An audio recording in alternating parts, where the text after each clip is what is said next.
طيب, let's do some. Bismillahirrahmanirrahim. We're gonna restart when we start, inshallah. But I wanna remind.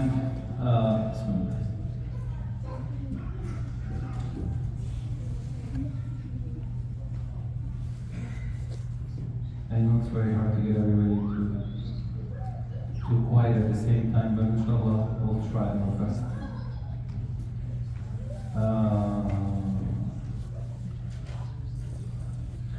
Because of the time, we will only cover, inshallah, 2 chapters. Just 2 quick chapters. I don't want to keep anybody waiting. The 3 things that we took so far as signs of the Day of Judgment, if you remember, let's recall them. The first one was Bi'athat al-Nabi sallallahu alayhi wa sallam, the sending of the Prophet sallallahu alayhi wa sallam, or the revelation. And we said this is a sign because Rasulullah sallallahu alayhi wa sallam's revelation is the final revelation, the final message of Allah subhanahu wa ta'ala to people on this earth. And there is no prophet after Rasulullah.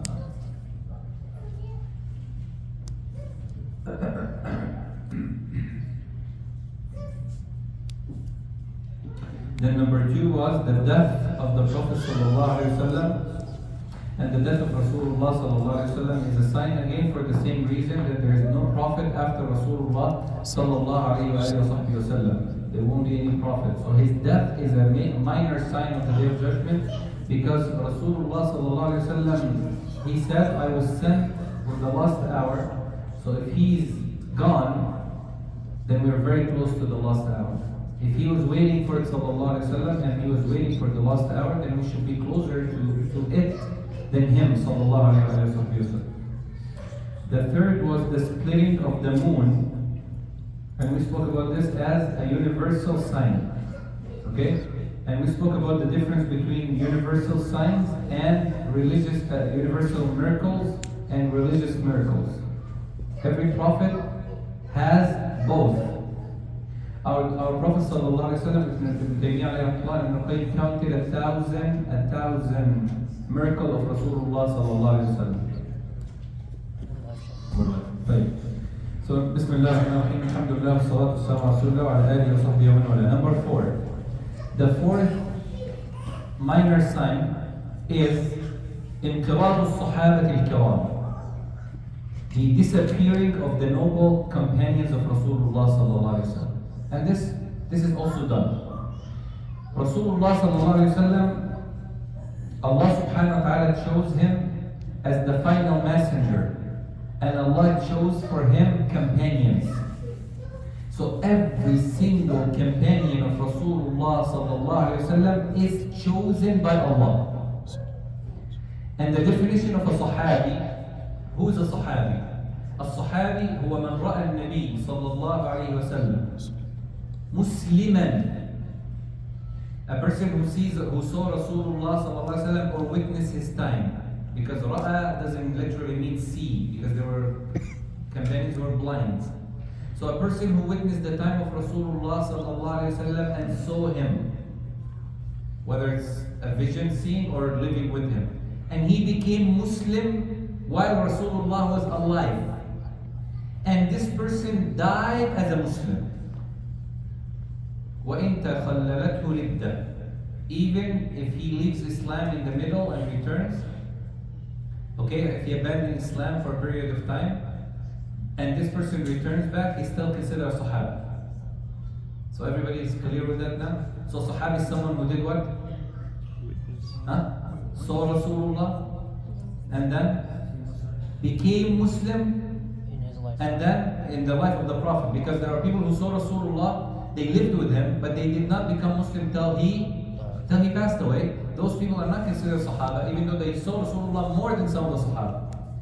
But to be a Sahabi, to be a chosen, and the Sahaba, as we said, they're chosen, radiyallahu anhum wa radu anhum. They have rules. Allah is pleased with them and they're pleased with Allah subhanahu wa ta'ala. So this is very important to understand this how. They,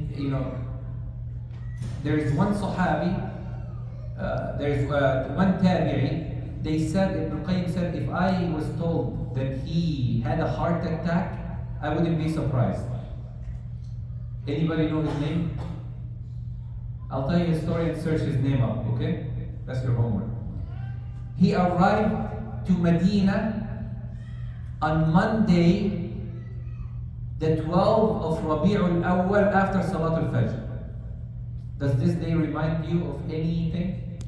When he passed away, that's the day that Rasulullah passed away and he got buried on Wednesday. So this man came to Medina, he arrived to Medina, he settled in Medina, he went to pray Fajr. They told him what?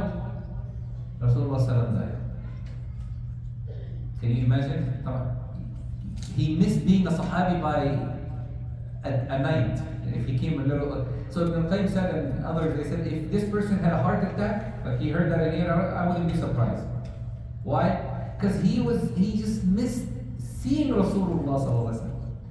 And there's another person that they always differ on. He has also a great story when we talk about the Sahaba, because the Sahaba, Ibn Mas'ud said, Allah had looked into the hearts of the humans at that time, and he found no heart to be like the heart of Muhammad sallallahu alaihi wasallam, so he chose him to be his prophet. And then Allah looked into the hearts of the humans at that time, and he chose his companions to be his companions. Like their favored. Me and you are not there, okay? We're not companions of Rasulullah sallallahu alaihi wasallam. So there's no, the least among them, and there's none, is better than any of us. Because Rasulullah sallallahu alaihi wasallam said, if one of you if you spend as equal to the amount on this earth of gold and silver, the dust of this earth, and they spend only half, not a full hand spend, only half, their sadaqah of dust is better than your gold and silver. So this Sahabi, this person, they differ on him because he lived in Yemen. Anybody know his name? Huh? No? Uwais al-Qarni. Uwais al-Qarni, he sent Rasulullah a message. He said, Ya Rasulullah, I'm going to migrate to you and I'm going to come and visit you. But I have a sick mother. If I leave her behind, no one would take care of her. So what would be your advice? And Rasulullah said, stay with your mother. He said, Wallahi, if it wasn't my mother, I would favor nothing but to see you. So he waited for his mother. Rasulullah said, Man ra'ahu, whoever sees him, you should ask him to make dua because his dua is accepted.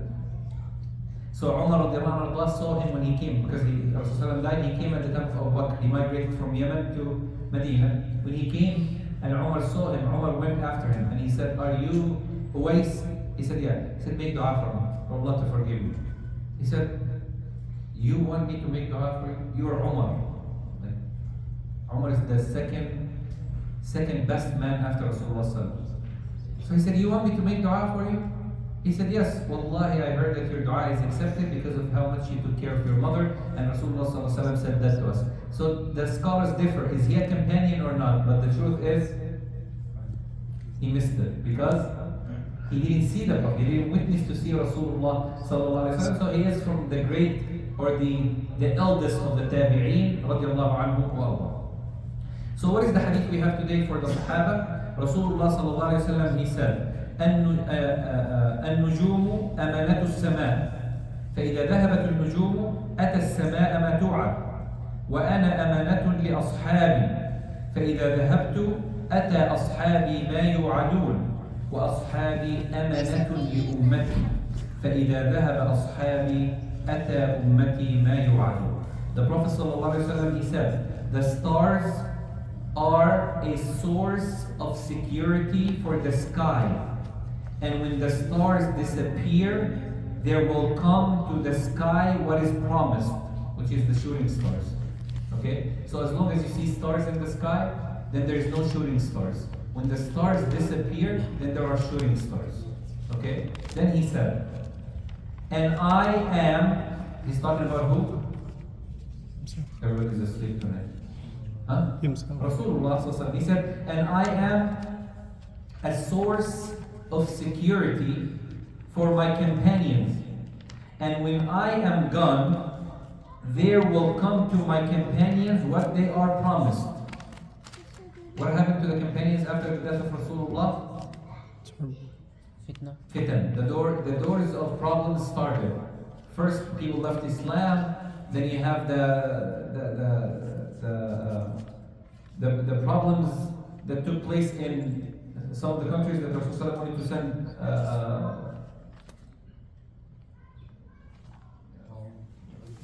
And the ta'un and the plague, and then the death of Umar, and then the killing of Uthman, and then the killing of Al-Hassan and then the battle between Ali and Muawiyah, and then the battles between, and then the killing of Al-Hussein, and so on and so forth. So Rasulullah was that security.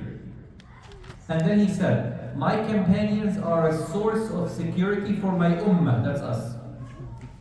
So if my companions, or when my companions are gone, there will come to my ummah what they were promised.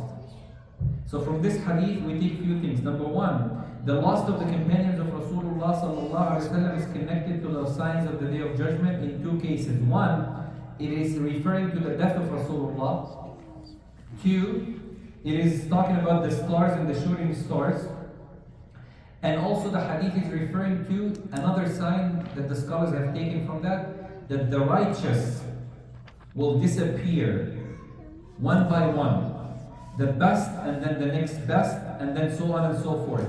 The hour will only come upon Luka ibn Luka, the most evil among people.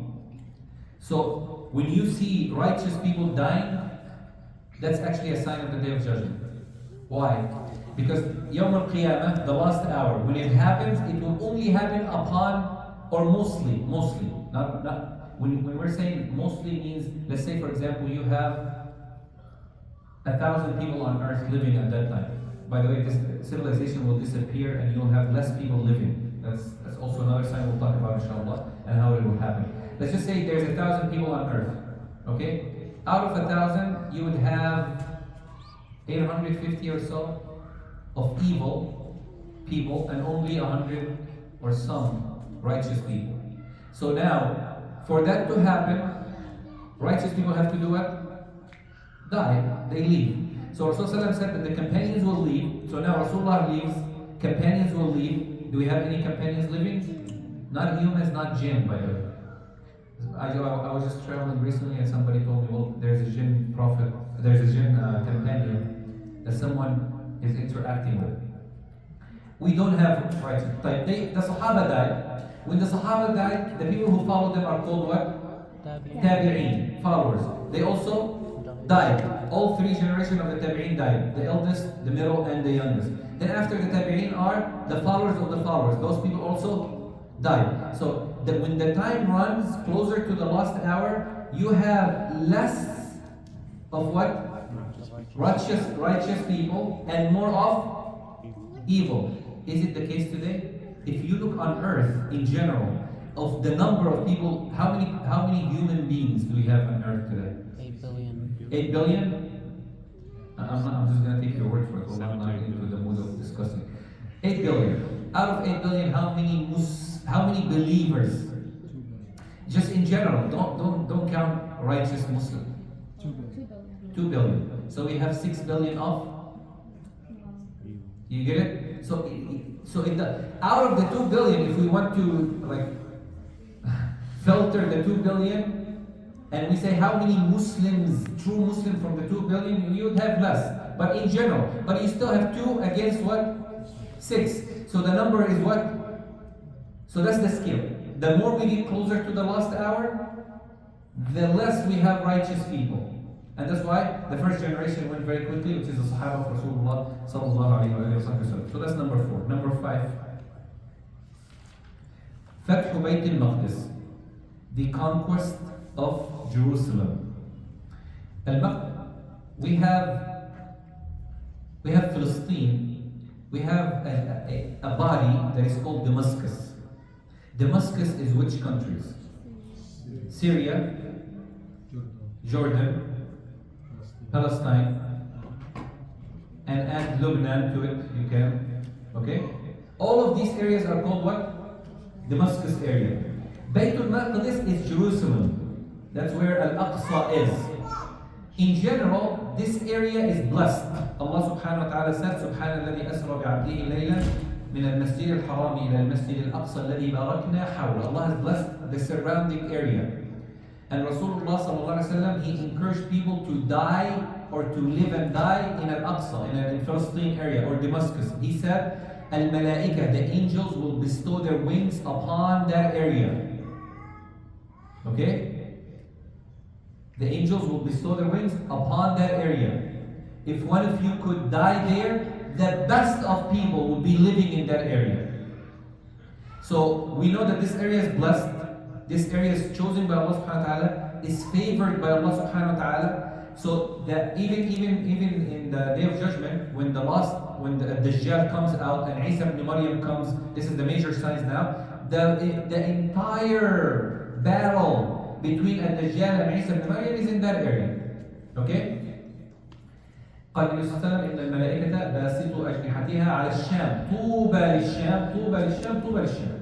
Blessed is Damascus, blessed is Damascus, blessed is Damascus. He said, if you could live there, and if you die there, then you are chosen by Allah subhanahu wa ta'ala to live and die in that area. Now, the conquest of Jerusalem, Al-Aqsa, I'm just going to give you a brief history because we want to finish on time, inshallah, or else it's a long, we'll talk about it later when we talk about Isa ibn Maryam and Dajjal. Who built Al-Masjid Al-Aqsa? طبعا people confuse two things. I don't know if you could see the story, but I don't know if you need glasses, that's your problem. We have Qubbat al-Sakhra, which is the dome, the yellow dome, that people think this is Al-Aqsa. That's not Al-Aqsa. Al-Aqsa is that masjid with a smaller dome on the side. But the one that is very famous is the yellow dome because that's where all the pictures are and most of the trouble is. Okay? Al-Masjid Al-Aqsa, who built it? Just brief history. Who built it? We actually don't know. The first thing we know is it the angels, like the angels set foundations. What we really know for sure is that there is 40 years, 40, between the building of Al-Haram, Al-Masjid Al-Haram, and the building of Al-Masjid Al-Aqsa. 40 years. Rasulullah he says, Abu Dhar said, Ya Rasulullah, which masjid was built first on earth? He said, Al-Masjid Al-Haram. Who built Al-Masjid Al-Haram? Allah Alam. Could be Adam or the angels. They built it. Okay? That's where Al-Kaaba was. And then Nuh came. What happened at the time of Nuh? The flood. The flood. So it got destroyed. All the way to the time of Ibrahim.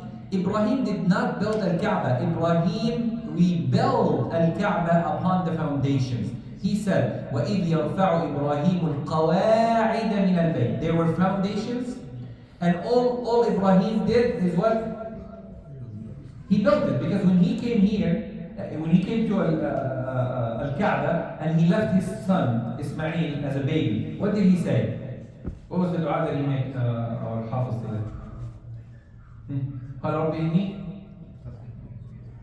بواد غير ذي زرع عند بيتك. He said, I am leaving my child at عند بيتك المحرم, at your holy mosque. Was there a mosque? Because Allah said, who built Al-Kaaba? Rebuilt it? Ibrahim and Ismail. So, but he knew that this is the place of Al-Kaaba. He knew Al-Kaaba is here, somewhere here. This is the area of Al-Kaaba. But where exactly, he was told when Ismail grew older and he became a teenager and he came back, Allah said, here, find this area. They cleaned that area, they found the foundation, then they built Al-Kaaba. Now between Al-Kaaba and Al-Masjid Al-Aqsa in Palestine, where all the trouble is going on, are 40 years. The first builder of Al-Masjid Al-Aqsa is Sulaiman. And he did not build one masjid, he built multiple masajid, and he called it what? Al-Haykel. That's why today, what they want to rebuild the Israeli mountain and their supporters. They want to rebuild what? Haykel Sulaiman. Well, Sulaiman did not just build one masjid, he built multiple masajid. And then the time passed on, okay? At the time after that, all the way to the time of Rasulullah. when Rasulullah sallallahu alaihi wasallam, Allah revealed to him Al-Masjid al-Aqsa and Damascus area was under the Roman Empire, and the Christians were in control of that area. In a long battle that between them and the Jews, okay? And they corrupted the masjid in the worst that you could imagine. They're doing this because of who? Not Muslims, okay? Muslims didn't come yet, okay? So we have Jews and Christians. The Christians fought over Masjid al-Aqsa. They took control for years. And the Roman Empire were the one controlling the Damascus area. So the Christians there wanted to tease who? The Jews, okay? It had nothing to do with Muslims. Muslims are not here yet. So they put the cross in the Masjid al-Aqsa, figures of statues. And that's not the belief of the Jews, so they got very upset about it. They killed a lot of the scholars of the Jews there. They put pictures there, a lot of filth. So Masjid al-Aqsa became a place of filth instead of a place of worship. So the dream of the Prophet ﷺ was to do two: to conquest Mecca and Al-Masjid al-Aqsa, both. To free them from the filth of the disbelievers, whoever they are, and return them to the status that they're supposed to be a masjid, a house of Allah. Is that clear? Now, Rasulullah ﷺ was able to conquest Mecca in year 9. In year 10, he wanted to conquest the Masjid al-Aqsa. But he couldn't do it ﷺ because he got very sick. So he appointed a very young companion. His name is Usama ibn Zayd. And he said Usama should lead the army. Who was in that army? Abu Bakr as-Siddiq, Umar al-Khattab, Ali ibn Abi Talib, all the great Sahaba. Their leader was Usama. He was only 18 years old. And they complained, of course, some people complained.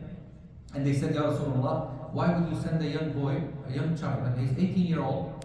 He said, Subhanallah, you also complained about his father being appointed at Mu'tah. Okay, because he was, not because he was young, because he was Mawla, okay, a pre-slave, and he got freed. But we don't favor people based on their color, their skin, who they are. We base them on their ability. He is the best. But you have Abu Bakr and Umar, it doesn't matter. So when Rasulullah ﷺ, Usama wanted to leave, Rasulullah ﷺ got more sick.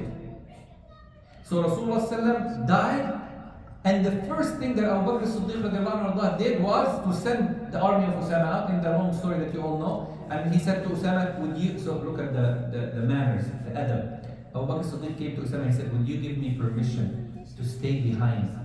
Because he is what, Abu Bakr as-Siddiq is what? A soldier in the army of Usama. Now he's going to become a Khalifa, but he's still a soldier. So he said, can you give me permission to stay? Because now I'm a Khalifa, I won't be able to leave. He said, yes, you can stay. He said, would you give me permission to keep Umar too? Because I want him to deal with certain matters. So he said, you both could stay behind. And Usama radiallahu anhu went out. Abu Bakr Siddiq 2 years. Usama radiallahu anhu had few battles with the Romans, with the Roman Empire. They couldn't defeat them as much. Anyway, when the time of Umar al-Khattab came, Umar al-Khattab radiallahu anhu, he sent Abu Ubaidah. He said, you know what, the only one who could conquest Jerusalem and return to the Masjid al-Aqsa is Abu Ubaidah. So Abu Ubaidah took his army and he went to Damascus and he surrounded the Masjid al-Aqsa and he surrounded them for months and he couldn't defeat them. Why? Because Al-Aqsa, Jerusalem area, was, the inside of it was rivers, trees, markets, houses, gardens. So they didn't need anything from outside. So they told Abu Ubaidah, you could stay as long as you want. We have everything that we need. We get married, we exchange, we go to the market. So we don't need to go outside to exit out. But we would only surrender if one person comes to this place. So Abu Ubaidah asked, they said, what's your name? He said, Abu Ubaidah ibn Jarrah. They said, then it's not you. You could stay here as long as you want. We will never surrender and we won't be defeated. Don't worry. Who's that person? Umar al-Khattab. It was written in the books, in their books that they read and recited, that the Masjid al-Aqsa will be conquered by Muslims, by believers, and their leader is Umar. And subhanAllah, a beautiful story happened to Umar himself. Umar, before Islam, this is before what? Islam. Umar became Muslim at age what? You guys are very good with history, huh? Umar became Muslim at age 30. Before that, Umar was not a Muslim. So he traveled, he was an ambassador. Okay? He traveled to Jerusalem for business. When he got there, he was standing, radiallahu anhu, in the market, and then he carried something on his hand and he was walking. A man saw him. He came out of his house. When he saw Umar, he thought that Umar is a worker, like a slave. So he pulled him from his clothes and he pushed him inside the house and he said, "Look, you didn't clean enough." And Umar said, "I could? Me?" He said, "Yeah, you. Go clean my house." So Umar, he wanted to argue with the man, but the man pushed him inside and closed the door and said, "I won't open for you till you clean up." So Umar was, what's going on with this guy? Anyway, he was able to free himself. Umar, mashallah, he was able to free himself. Okay? The man caught him, they fought. Umar punched him in the face, killed him. Khalas, the man wanted to kill him. The man, he's like, "You're my slave." He's like, "I'm a slave. I'm an ambassador of Mecca." Now, if Umar said, "Yeah, fine, I'm a slave," Umar is going to turn into what? Into a slave. This is a slavery time. So Umar was like, "No, I'm not going to give up on that." So they exchanged a fight. Umar killed him. That's before Islam. Okay? And then he ran away. Because now it's going to be revenge. He's a stranger who lives in the mosque. So he ran away into like an isolated house of a worshipper. Rahib. Okay? So when Umar got to him, the man saw him and he said, "Come inside." He said, "I'm escaping, I'm not from here, I'm from Mecca." And then he told him the story. The man looked at him and he said, "What's your name?" He said, "Umar." He said, "I will help you, but with one condition." He said, "What?" He said, "I want you to write me a letter that says that I will be under your protection when you conquest Jerusalem." Umar said, "What? Jerusalem? I need to escape now. I just killed somebody." And the guy's telling him, he said, "Wallahi, your figure, how you look like, and your name, and what you're telling me who you are, one day you're gonna rule over this place, this whole country." Umar at that time, he's not even thinking about, he's just thinking, how am I gonna get to Mecca? And the guy's telling him, he said, "You know what? Wallahi, you're not leaving here because I'm a worshipper." And he was afraid that if a new religion comes in, this is what they used to do. If a new religion comes into town, what happened to the old religion? Gets killed and gets, like, he didn't know about Islam. So he said, "You know what? I want you to write me that letter." Umar said, "Wallahi, I will write it for you. Give me a bismillah." And he wrote to him a letter that saying, "I am Umar Khattab." Not Amir al-Mu'mineen. Umar is not even, he's an idol worshipper. And he left him, radiallahu anhu. And that's why he said to Abu Ubaidah, "Wallahi, I recall all this." So Abu Ubaidah sent to Umar, and Umar radiallahu anhu came. When they saw him in the famous story, they knew he was Umar with two things. One, he was walking on foot.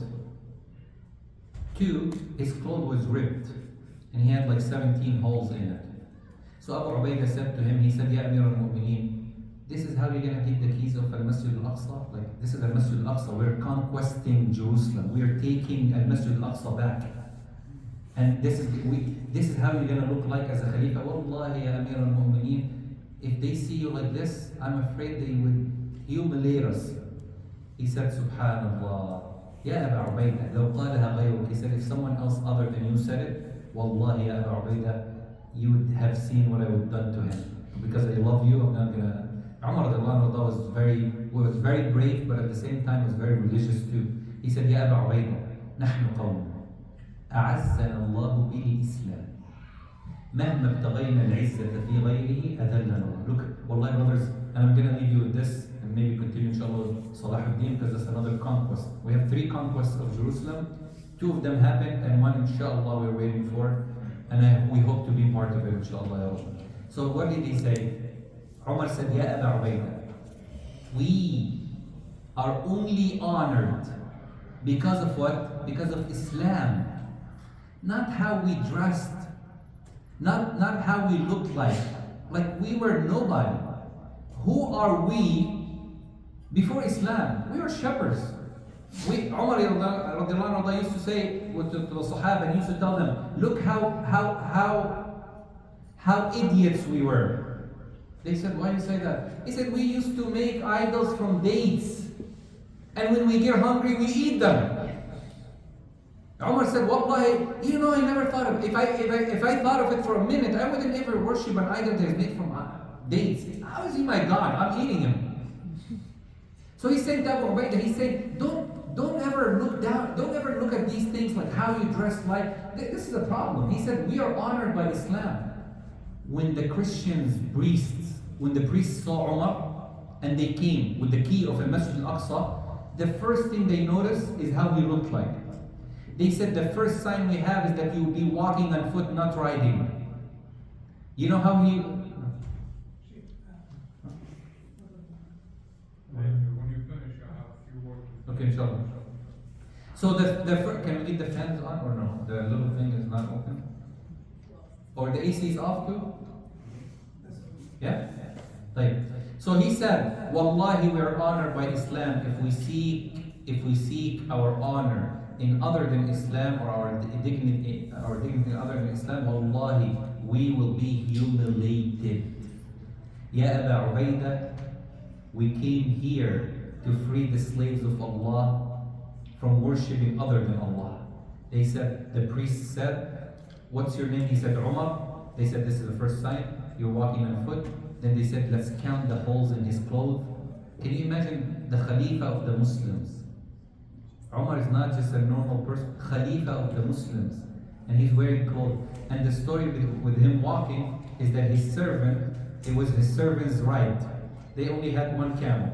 So Umar would ride on it for 1 hour. And then he would get down and his servant would ride for 1 hour because it's a long walk or a long drive. So to Umar, it was his turn. So his servant said, Aslam, he said, Ya Amir al-Mu'mineen, we're getting very close to Jerusalem. You stay on because I don't want you to be walking. And Umar said, is it your turn or my turn? He said, it's my turn. Then he said, then it's your right. And Umar decided to walk. They came to a muddy area. Umar stepped in it to cross. Okay, and then all his clothes was full of mud. And that's why Abu Ubaidah was surprised to see him like that. But Umar didn't care about any of that. And he conquested the Masjid al-Aqsa, year 16 of Hijrah, and he purified it from all the disbelief. And he built a masjid there that's known to be Masjid Umar radiallahu anhu arda, the second conquest of Al-Aqsa. We'll talk about it next week, inshallah. Jazakumullah khairan. Sallallahu alayhi wa sallam. Alhamdulillahi Rabbil Alamin.